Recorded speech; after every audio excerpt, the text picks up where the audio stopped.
اس حیوان انسان کا وجود زمین سے ہے، مٹی سے پیدا کی، مٹی سے، گارے سے، تین لازم سے، چپچکانے والے گارے سے، وہ جس میں کہ بدبو پیدا ہو جائے، یہ ساری باتیں کہی گئی ہیں۔ اور سائنس بھی کہتی ہے مٹی سے پیدا ہوئے، کیسے پیدا ہوئے اس میں اختلاف ہے، لیکن یہ کہ ہے مٹی ہماری اوریجن، قرآن بھی کہتا ہے اور سائنس بھی کہتی ہے۔ اور ہمارے وجود کو جب وہ تھک جائے، مزمحل ہو جائے، اس کی انرجی کم ہو جائے، تو اس کے لیے جو غذا ہے، جو تقویت ہے، وہ بھی ساری زمین سے آ رہی ہے۔ آپ نے پھل کھائے، آپ نے گندم کھائی، آپ نے چاول کہاں سے آ رہے؟ اچھا بکری کا گوشت کھایا تو بکری کا گوشت کس چیز سے بنا ہے؟ اس نے گھاس کھائی ہے، اس نے پتے کھائے ہیں، وہیں سے تو بنا ہے نا۔ الٹیمیٹ سورس آپ کے وجود حیوانی کے لیے جو آ رہی ہے وہ زمین ہے۔ وجود روحانی کو بھی تقویت کی ضرورت ہے، وہ بھی مزمحل ہوتی ہے، کمزور ہو جاتی ہے، خاص طور پر جبکہ وجود حیوانی کا اس پر غلبہ ہو جائے، تب تو یوں سمجھیے کہ وہ بالکل بے ہوش ہو کر موت کے قریب پہنچ جاتی ہے۔ اس کی تقویت، اس کی غذا وہیں سے آئی ہے جہاں سے روح آئی ہے، وہ کلام ربانی ہے، روح ربانی۔ نفخت فیہ من روحی من روحی من روحی، میں پھونک دوں اس میں اپنی روح میں سے۔ روح کا تعلق ذات باری تعالیٰ کے ساتھ ہے۔ اسی طرح کلام ربانی کہاں سے آیا ہے؟ اللہ تعالیٰ کے پاس سے۔ یہ اس کی تقویت کا ذریعہ ہے۔ اب عام حالات میں کیا ہوتا ہے؟ ہمارا یہ وجود حیوانی چھایا ہوا ہے ہمارے وجود کے اوپر، بیچاری روح جو ہے دبی رہتی ہے، پسی رہتی ہے۔ اگر خدا نے خواستہ ہم گناہ گار بھی ہیں، گناہ پر گناہ کا ارتکاب کر رہے ہیں، تو وہ روح جو ہے وہ قلب کے آئینے شیشے کے اندر ہے۔ فیہا مصباح المصباح فی زجاجہ الزجاجہ تو کانہا کوکب دری، قلب جو ہے شیشے کے مانند ہے جس کے اندر روح کا چراغ جل رہا ہے۔ اب اگر یہ اوپر جو شیشہ ہے اس پر دھواں آ گیا، لالٹین کی چمنی پر دھواں آ گیا، تو روشنی باہر تو نہیں آئے گی۔ اگر انسان گناہ کرتا ہے تو قلب پر رین، زنگ آ جاتا ہے، یا حضور نے فرمایا ایک داغ لگ جاتا ہے، اور گناہ کرتا ہے اور داغ لگتا ہے، اور گناہ کرتا ہے اور داغ، یہاں تک کہ بالآخر پورا قلب سیاہ ہو جاتا ہے۔ اب وہ روح اندر بند ہو گئی، وہ دفن ہو گئی۔ اس کے لیے اب ضروری ہے کہ اب ایک پروگرام ایسا دیا جائے جو ریورس ہو جائے۔ دن میں روزہ رکھواؤ تاکہ وہ جو اینیمل انسٹنکٹس ہے وہ دبے، تو جب یہ وزن جو ہے اس کے اوپر کم ہوگا تو کچھ سائی آف ریلیف اسے ملے گا۔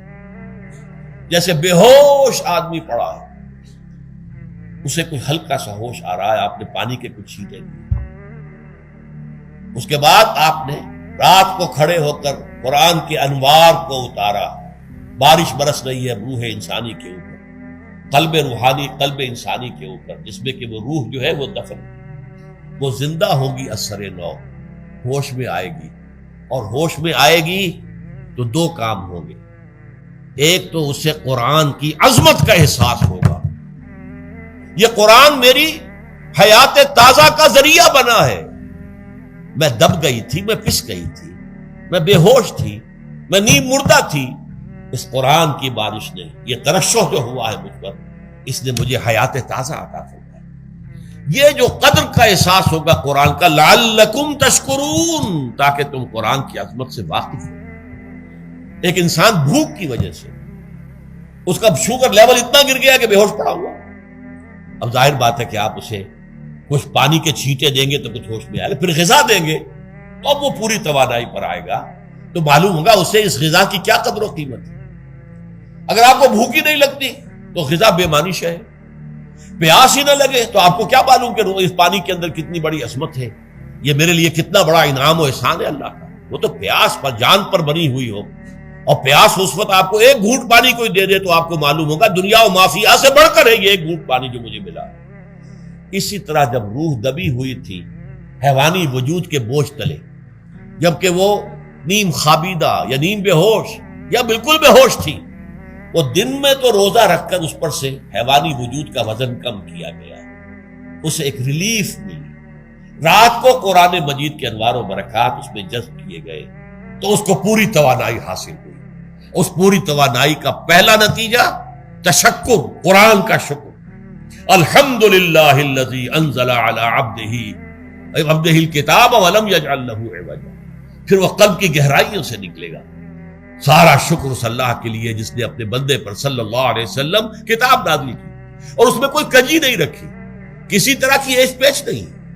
یا تبارک الذی نزل الفرقان علی عبدہ لیکون للعالمین نصیرا، بڑی بابرکت ہے وہ ذات جس نے اپنے بندے پر فرقان نازل فرمایا تاکہ وہ تمام جہان والوں کے لیے نذیر اور خبردار کرنے والا بن جائے۔ یہ قرآن کی عظمت کا احساس، اور ظاہر بات ہے جس قدر کسی نعمت کی قدر و قیمت کا احساس ہوگا اسی قدر تو آپ شکر ادا کریں گے۔ اگر آپ نے کسی بچے کے ہاتھ پر ہیرا رکھ دیا، اسے کیا پتا یہ ہیرا کس بلا کا نام ہوتا ہے، وہ سمجھے گا کانچ کا ٹکڑا ہے۔ لیکن اگر کوئی واقعتاً کوئی جوہر شناس ہو، جوہری ہو، اس کو آپ ہیرا دیں گے تو اسے معلوم ہے کہ مجھے کیا چیز دی گئی ہے۔ اس کے اندر جو شکر پیدا ہوگا وہ اس بچے کے اندر تو نہیں پیدا ہو سکتا جسے معلوم ہی نہیں۔ تو قرآن مجید کی اصل عظمت سے انسان واقف کب ہوگا؟ جبکہ اس کے ذریعے سے اس کی روح کو ایک حیات تازہ مل جائے اور اس طرح وہ پروگرام ریورس ہو جائے جو عام طور پر چل رہا تھا، ساری توجہ اپنے جسم پر، اس کے تقاضوں پر۔ جسم میں تھوڑی سی پھنسی نکل آئی ہے، بھاگ رہے دوڑ رہے ہیں اس کے علاج کے لیے۔ کوئی اور مرض لاحق ہو گیا، بھاگ رہے ہیں دوڑ رہے ہیں اس کے علاج کے لیے، بڑی بڑی فیسیں بھی دے رہے ہیں۔ ساری جسم کی پرواہ ہے، روزانہ نہا رہے ہیں اور اچھے سے اچھا صابن لا کر نہا رہے ہیں، وہ جسم کی پرواہ ہے نا، اس کی دیکھ بھال ہے، روح کی طرف توجہ ہی نہیں۔ یہ ہے وہ بات جو کہی گئی ہے سورہ حشر میں، اور جسے علامہ اقبال نے پھر اپنے فلسفہ خودی کی اساس اور سورس قرار دیا۔ وَلَا تَكُونُوا كَالَّذِينَ نَسُوا اللَّهَ فَأَنسَاهُمْ أَنفُسَهُمْ أُولَٰئِكَ هُمُ الْفَاسِقُونَ۔ دیکھو اے مسلمانوں، ان لوگوں کے مانند نہ ہو جانا جنہوں نے اللہ کو بھلا دیا تو اللہ نے انہیں اپنے آپ سے غافل کر دیا، اور یہی لوگ فاسق و فاجر ہیں۔ یہ سوال پیدا ہوتا ہے کہ انسان اپنے آپ سے کہاں غافل ہوتا ہے؟ کیا اپنے وجود حیوانی سے غافل ہوتا ہے؟ کیا بھوک لگتی ہے تو وہ ادھر ادھر منہ نہیں مارتا؟ غذا کو حاصل کرنے کے لیے کوشش نہیں کرتا؟ پیاس لگتی ہے تو کیا پانی یا کوئی اور مشروب تلاش نہیں کرتا؟ کوئی بیماری لاحق ہوتی ہے تو کیا اس کے علاج کی طرف توجہ نہیں کرتا؟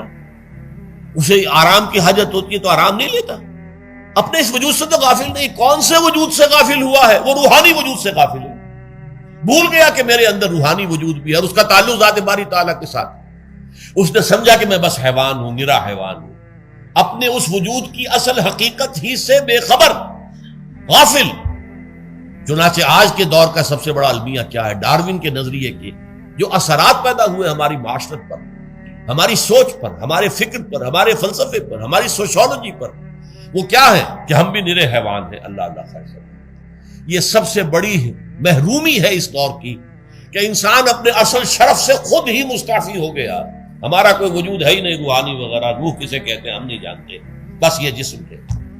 ہم اللہ کو نہیں جانتے کون ہے کون نہیں ہے، ہوگا ہم تو اس کائنات کو جانتے ہیں۔ ہم روح سے واقف نہیں، ہم تو اپنے جسم کو واقف۔